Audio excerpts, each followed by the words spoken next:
Good morning student, myself Akshay Sharma. Welcome to Aadharshila e learning classes. Student, आज हम start कर रहे हैं class 6 NCERT history chapter number 10।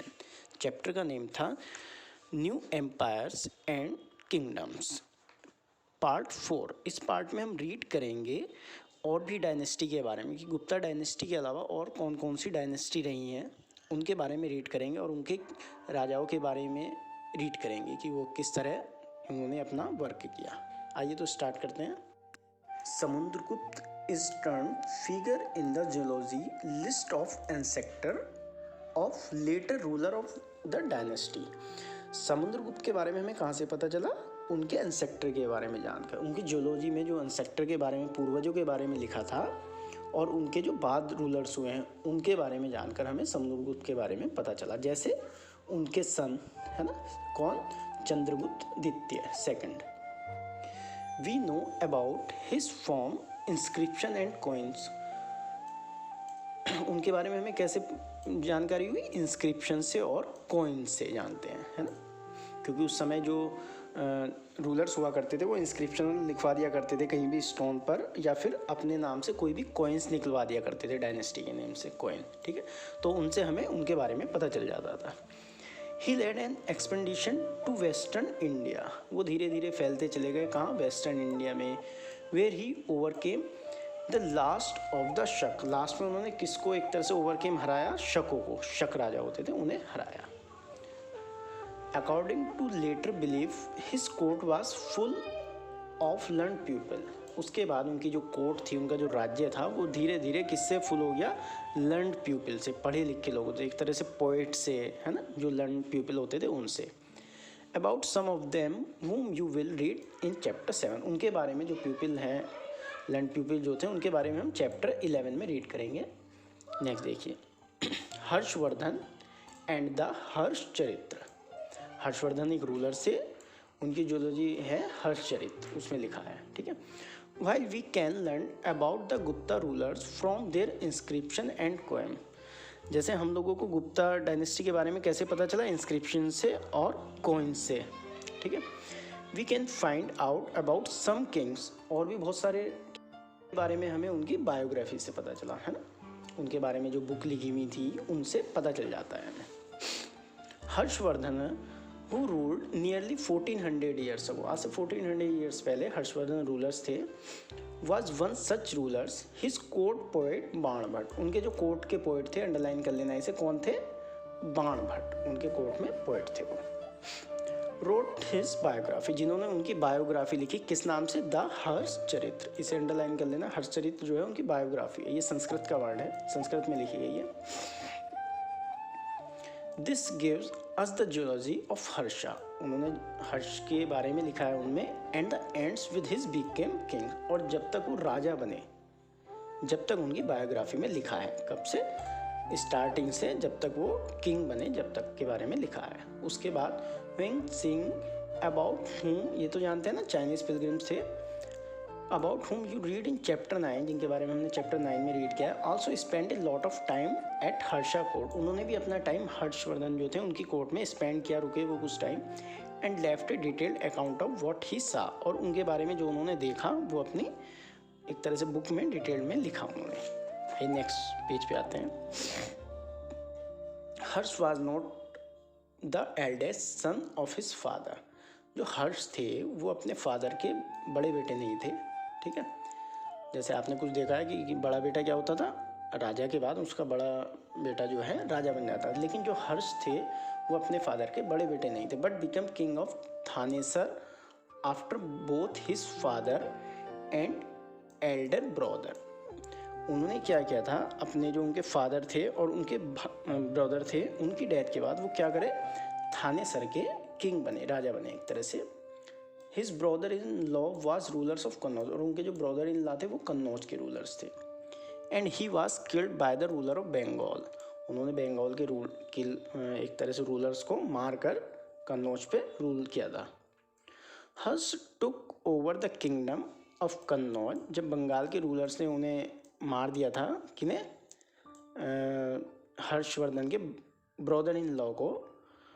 Harsh took over the kingdom Kannauj के बाद उन्होंने कन्नौज को भी किसने, हर्षवर्धन ने कन्नौज को भी अपने अंडर में ले लिया था। एक तरह से बंगाल के रूलर पर अटैक किया और फिर उसे अपने अंडर में ले लिया। जैसे ये क्या है, हर्षवर्धन, ठीक है, हर्ष। उसके बाद ये ब्रदर इन लॉ किसके, हर्षवर्धन के। ये कहाँ के रूलर्स थे, ये थे कन्नौज के रूलर्स। इन पर अटैक किसने कर दिया, बंगाल के रूलर्स ने अटैक करके अपना वो कर लिया, ये भी बंगाल का रूलर हो गया। उसके बाद जब इन्हें मार दिया कन्नौज के रूलर्स को उन्होंने, तो हर्षवर्धन ने इस पर अटैक कर दिया, किस पे, बंगाल रूलर्स पे। जो बंगाल के रूलर्स थे, राजा थे, उन पर अटैक करके उन्होंने इसे अपने कब्जे में ले लिया, कन्नौज को भी। तो हर्षवर्धन कहाँ के हो गए, कन्नौज के भी और थानेसर के, दोनों को रूल करते थे वो। Although he was successful in the east and the conqueror Magध and probably Bengal also, वो फर्स्ट टाइम एक तरह से सक्सेस हुए किसमें, मगध पर और ईस्ट में और बंगाल पर एक तरह से आक्रमण करके उन्हें सक्सेस मिली। He was not as successful elsewhere, उन्हें और कहीं सक्सेसफुल इतनी जल्दी नहीं मिला था जितनी जल्दी उन्हें मगध पे और बंगाल पे अटैक करके मिला। He tried to cross the Narmada to march into the Deccan, जब वो नर्मदा रिवर्स को क्रॉस करके डेक्कन की ओर आगे मतलब एक तरह से बढ़ रहे थे, but was stop by the ruler belonging to the Chalukya dynasty. उस समय चालुक्य डायनेस्टी के रूलर्स कौन, पुलकेशिन द्वितीय ने उन्हें, सेकंड ने उन्हें स्टॉप कर दिया, रोक दिया। वो क्या, जैसे ये नर्मदा रिवर है, ठीक है, यहाँ से क्या हुआ, हर्षवर्धन आगे बढ़ रहे हैं कहाँ, डेक्कन की ओर, तो उन्हें जो चालुक्य डायनेस्टी के रूलर्स थे उन्होंने यहाँ पर इन्हें रोक दिया।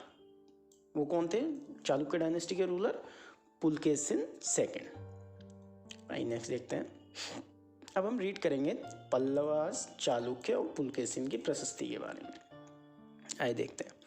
The Pallavas and the Chalukya were the most important ruling dynasty in the south India. South India में मोस्ट इंपोर्टेंट रूलिंग डायनेस्टी थी कौन, पल्लवा और Chalukya. The kingdom of the Pallavas spread, पल्लवों को किंगडम धीरे धीरे स्प्रेड, फैलने लगा, from the region around their capital Kanchipuram, उनकी कैपिटल थी Kanchipuram, to the Kaveri delta, कहाँ से, कांचीपुरम से कावेरी डेल्टा तक उनका जो रीजन था, एरिया था, वो फैलने लगा, बड़ा होने लगा। While that of the Chalukya was centre around the Raipur Doab, ठीक है, दोआब कहते हैं, आप कहते हैं रिवर्स को, नदी को, दो कहते हैं सेकंड, वही दो, जहाँ पर दो रिवर्स आपस में मिलती हैं वो क्या हो जाता है, दो आप कहते हैं उस प्लेस को, ठीक है। Between reverse Krishna and Tungabhadra, जहाँ पे कृष्णा और तुंगभद्र मिलती थी वहाँ पर चालुक्य अपना एक तरह से सेंटर था उनका, वो चालुक्यों का, ठीक है। आइए नेक्स्ट आइए। ऐहोल प्लेस का नेम है, क्या है ये, ऐहोल कैपिटल है चालुक्यों की, ठीक है। Was an important trading centre, ये इम्पोर्टेंट ट्रेडिंग सेंटर था जहाँ से उनका बिजनेस चलता था। It develop as a religion centre, ये डेवलप था किस लिए, रिलीजन सेंटर के लिए। क्यों, with a number of people, क्योंकि वहाँ पर बहुत सारे टेम्पल्स थे, number of temples. The Pallavas and the Chalukya frequently raided one another land, ये क्या करते थे, आपस में एक दूसरे की लैंड पर रेडेड, कब्जा करते रहते थे, है ना, रेड डालते रहते थे, specially attacking the capital city which were prosperous town, उनकी कैपिटल सिटी पर और प्रॉस्पेरस टाउन पर, जो डेवलप्ड सिटी टाउन होते थे उन पर ये लोग अटैक करते रहते थे एक दूसरे पर और कब्जा कर लेते थे एक तरह से।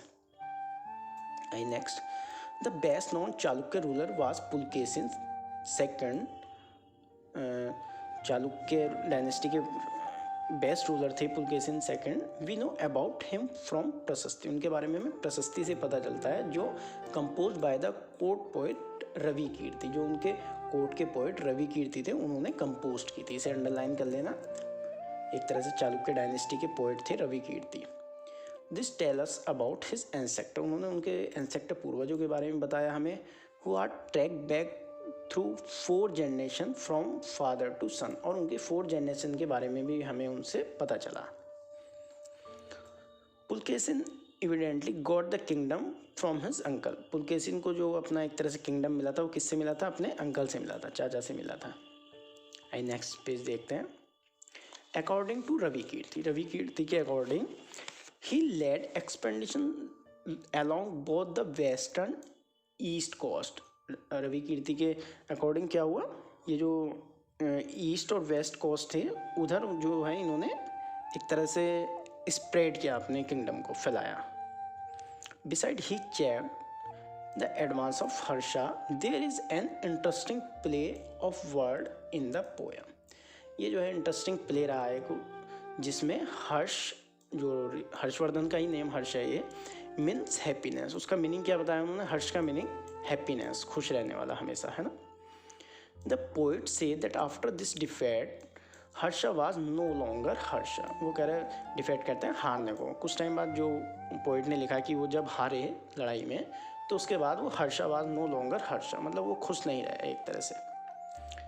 Pulakeshin also attack the Pallava. Pulakeshin ने पल्लवों पर अटैक किया, किंग पर। Who took shelter behind the wall of Kanchipuram. उसके बाद एक तरह से जो पुलकेशिन थे उन्होंने एक शेल्टर में छुपकर अपने को बचाया था कांचीपुरम में। नीचे देखते हैं। But the Chalukya victory was short lived. जो चालुक्य ने उन पर हमला किया था पुलकेशिन पर, चालुक्य की जो विक्ट्री थी वो कैसी थी? शॉर्ट लिव्ड थी, मतलब कुछ समय की ही थी। Ultimately both the Pallavas and the Chalukya, जो पल्लव और चालुक्य थे, gave away new rulers belonging to the Rashtrakuta and Chola dynasty. इन्हें जो है राष्ट्रकूट और चोल डायनेस्टी ने एक तरह से ख़त्म कर दिया था धीरे धीरे। About which is will study in class 7। उसके बारे में हम क्लास 7 में रीड करेंगे डिटेल से, चोल के बारे में, ठीक है, चोला डायनेस्टी और राष्ट्रकूट के बारे में। चलिए आज के लिए इतना ही, आगे का नेक्स्ट वीडियो में